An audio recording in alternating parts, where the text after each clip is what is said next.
Hello everyone. So this is a different video. It's by Grunge. I did a video on the 10 best military generals all time. Unfortunately, that did not get a lot of views, so I'm sure this won't get a lot of views.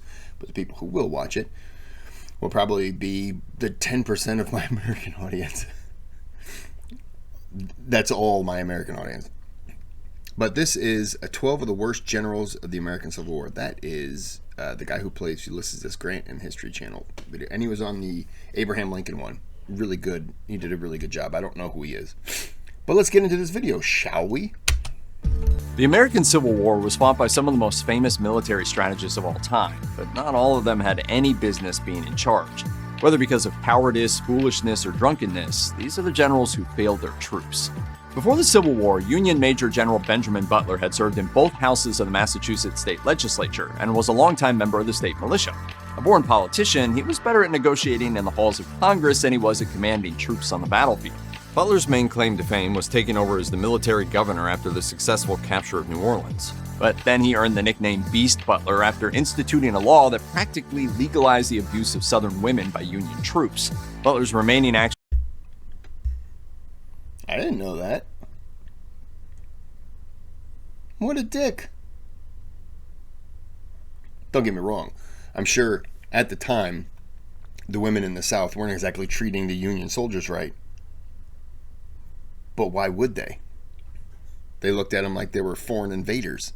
But still, you can't do that.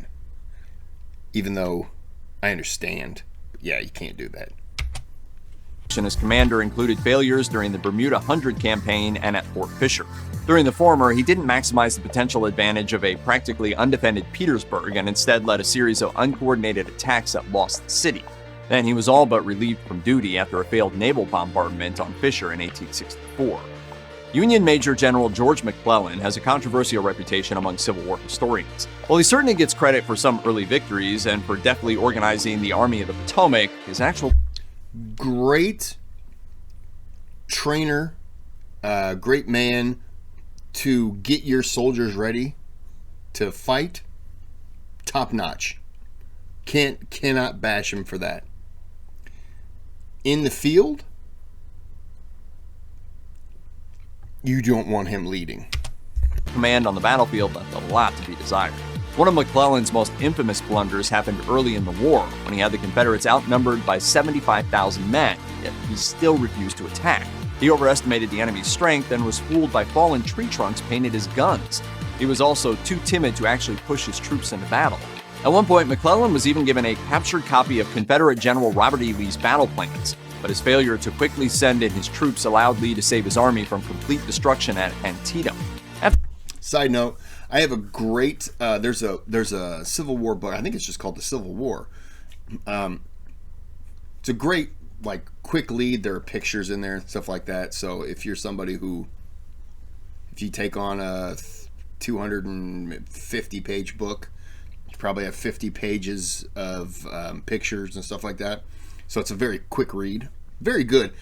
Doesn't get into a lot of detail, but it just kind of talks about the Civil War. So if you don't know anything about it, it's a great read for you to get a bunch of knowledge, but it doesn't go into detail, which sometimes is really good because it'll bog you down. But the guns that were painted, not painted, the trees that were painted like guns, in that book it has a picture of them and how they were, at least in one thing, where they were sitting and they looked like they were pointed and it shows Union soldiers after they had gotten to this area in this fort, and they're standing there looking at him, and they were kind of laughing, but you can tell it was humiliating because they saw these, and you gotta kind of think, you've seen them for so long, but they've never fired. Are you out of range? Are you in range? Why aren't they firing? Afterwards, President Abraham Lincoln relieved McClellan of his command for good. General McClellan has been outthought and outfought. Union Major General Ambrose Burnside's ability to style his sideburns was much greater than his skill in commanding soldiers. When the Civil War broke out, he quickly rose through the ranks to become a colonel. Yet twice, he refused command of the Army of the Potomac, acknowledging his own lack of experience before finally accepting in 1862. Maybe Burnside's superiors should have listened to him. He delayed attacking Confederate forces during the Battle of Antietam in September 1862, before leading his troops into carnage at the Battle of Fredericksburg a few months later. That led to nearly 13,000 Union casualties, many of them due to reckless frontal assaults on Burnside's orders. Burnside's later conduct during the Vallandigham Affair was also controversial after he ordered the arrest and suspension of habeas corpus against Ohio anti-war Democrat Clement L. Vallandigham. And while Burnside successfully liberated East Tennessee, his actions during the Battle of the Crater that left his soldiers as sitting ducks led to his final departure from the Army. A commissioned officer of the Union Army, Confederate Major General John Bell Hood, resigned when the war began. He preferred to join the Confederacy, even though he was from the state of Kentucky, a state that was split but remained officially loyal to the Union.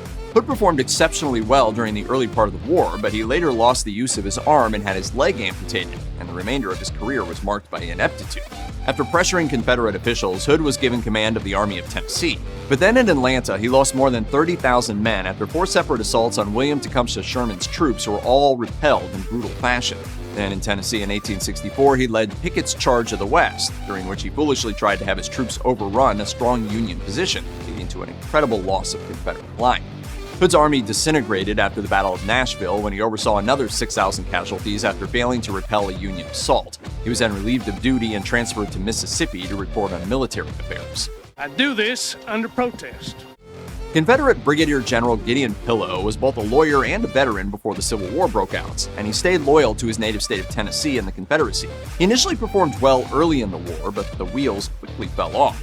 Pillow's commands at Fort Donelson and during the Battle of Stones River were historically inept. At the former, his inexplicable decision to retreat following a hard-fought victory against Union troops completely undid all of the Confederate gains.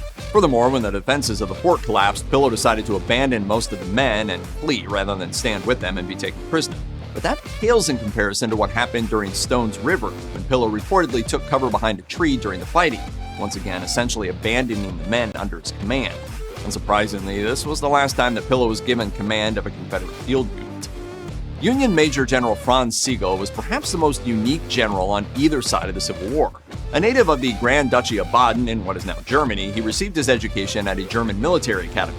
He came to the United States following the 1848 German revolutions, setting up a school and joining the New York militia. Soon after the Civil War broke out, Sigel became a brigadier general in the Union Army after showing bravery at the Battle of Wilson's Creek in the summer of 1861. However, some of his fellow officers disputed his actions and considered him incompetent. He continued to have a decent, if unspectacular, career until the Battle of New Market in 1864. Even though he had more men and they were more experienced, Sigel's troops suffered over 800 casualties. He was never able to escape the humiliation of losing to a smaller army supplemented with teenagers. He was removed from command for almost the entire last year of the war, and he resigned his commission just as the fighting was ending. A native of North Carolina, a graduate of West Point, and a slave owner, Braxton Bragg fit right in as a major general in the Confederate Army. He performed well at the Battle of Shiloh, and he was also exceptional at organizing and drilling his troops into fighting for him. However, Bragg's men detested his rancorous style of leadership, and at one point they even tried to assassinate him. He was known for being salty. That's not good. Your own men try to assassinate you? Okay. And arrogant, and he controversially ordered the execution of a teenage soldier. His personality was such that he couldn't get along with people. The biggest negative marks on Bragg's record were his inability to follow up on his victories. For example, during the Battle of Chickamauga in 1863, he decided to retreat instead of pursuing the fleeing Union soldiers. This led to his subordinates petitioning the Confederate president for Bragg's removal. He stayed in command. In the Civil War, there were two kinds of generals: military generals and political generals. The latter earned their commissions based on their political reputations and were often less than ideal at actually commanding troops on the battlefield. One such political Union general was the former governor of Massachusetts, Major General Nathaniel Banks. After gaining his commission, Banks immediately ran into trouble against Stonewall Jackson during the Shenandoah Valley campaign, as the Confederates were able to steal massive amounts of his troops' supplies from the field. At the Battle of Cedar Mountain, Jackson once again defeated Banks, as the latter refused to retreat against a force 3 times his size. Shortly thereafter, Banks was relieved from command and sent to do recruiting. His final command was during the Red River Campaign, which was a complete failure that left Louisiana in Confederate hands for the remainder of the war. He also brought along political backers of his so they could procure cotton, making some believe that he was turning a military operation into a personal escapade. Confederate Major General George Pickett is probably best known for the disastrous Pickett's Charge during the Battle of Gettysburg, which resulted in thousands of Confederate casualties in just a few hours. I don't blame him for that. That was an order that he was given. I've seen his grave, by the way, just throwing that in there. Hollywood Cemetery in Richmond, Virginia. He's buried not too far away from a 90-foot pyramid that's dedicated to the Confederate soldiers there. Same cemetery where Jefferson Davis is buried. He's different area. And 10th President John Tyler is buried there with his family, and 5th President James Monroe is buried there in what's called President's Circle.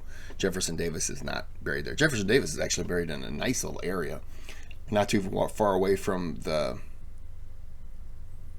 Oh, damn. Is that the James River that runs through there?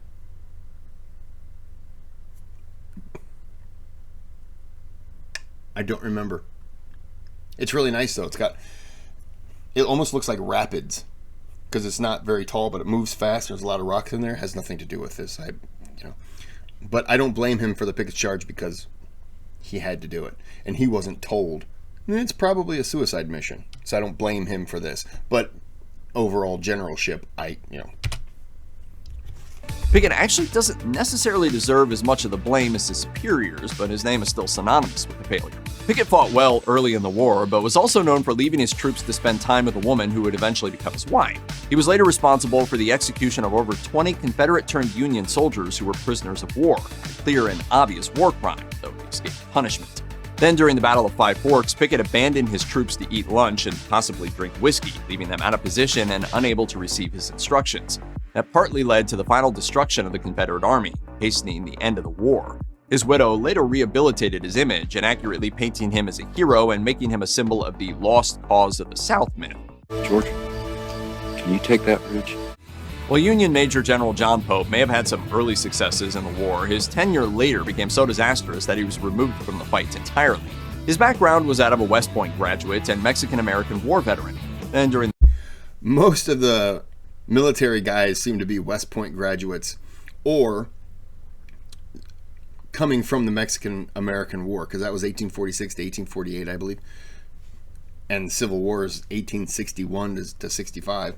So, yeah, if they had service before, it was the Mexican-American War.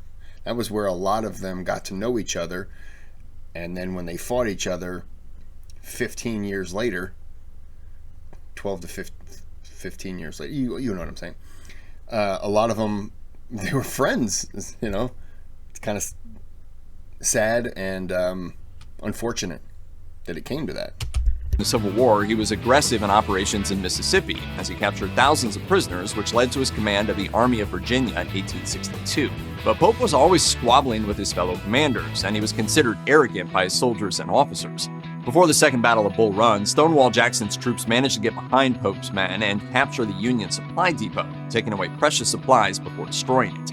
Later in the battle, Pope ordered multiple doomed assaults, all of which were pushed back, and he eventually had to retreat. At Bull Run, Pope lost nearly double the amount of troops as the Confederates did, and his failure to contain Robert E. Lee led to the Confederate invasion of Maryland at Antietam a few weeks later. This would be Pope's last Civil War command. Even before the Civil War broke out, eventual Confederate Brigadier General John B. Floyd had a tumultuous reputation. A former governor of Virginia and a slave owner, he became the Secretary of War for the United States in James Buchanan's administration. It was during this time that he became a widely controversial figure. Accused by his critics as corrupt and nepotistic, he resigned in 1860 under a cloud of suspicion for potentially giving the Confederacy mounds of Union guns and supplies. Floyd soon joined the Confederate Army as a political general. After being sent west, his first command was at Fort Donelson, but he performed about as poorly as possible. Outmanned and outgunned by Union troops, he made the cowardly decision to abandon the majority of his troops and escape out the back door, leaving Brigadier General Gideon Pillow to take the fall. This would prove to be the breaking point for Floyd as commander. Confederate President Jefferson Davis removed him from command over his fecklessness in Donelson, and he died just a few months later. Out of all the Union generals who served during the Civil War, there's a pretty good case to be made that Brigadier General James H. Ledlie was the absolute worst. More of a political general than a military general, his tenure was disastrous pretty much right from the start. At first, Congress refused to even confirm Ledlie's initial promotion to Brigadier General, which could have been related to allegations that he'd accidentally fired upon his own troops during the Battle of Whitehall. His middling leadership continued through the Battle of North Anna, where he may have even been drunk, but his ultimate failure was at the Battle of the Crater in 1864. While his troops trudged to their deaths, his cowardice got the best of him, and he ended up abandoning his men to get drunk in a bunker. At this point, Ledlie's superiors had had enough of him. Put on sick leave for several months, he resigned before ever being given another command. I remember hearing about the Battle of the Crater. I didn't realize that his man had left. Now, I take that back. I might have known, but it's not coming to me now. Okay. Well, that was interesting. That was a quick one. Yeah. Okay. I mean, what do you think? There's a lot of generals.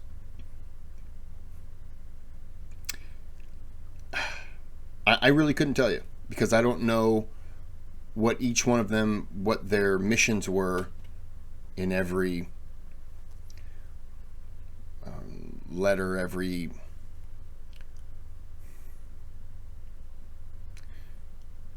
I don't know. I know some bad ones, I know some good ones, but certainly I've never jumped into the details of who was the worst. So I'll just take their word for it. And it sounds like James H. Ledlie, probably not good at all. But anyways, none of that matters. Thanks button on the channel. You could donate if you'd like. You don't have to. Subscribe if you haven't. That helps. And give a thumbs up. Outside of that, you just have a good day. Have a good night.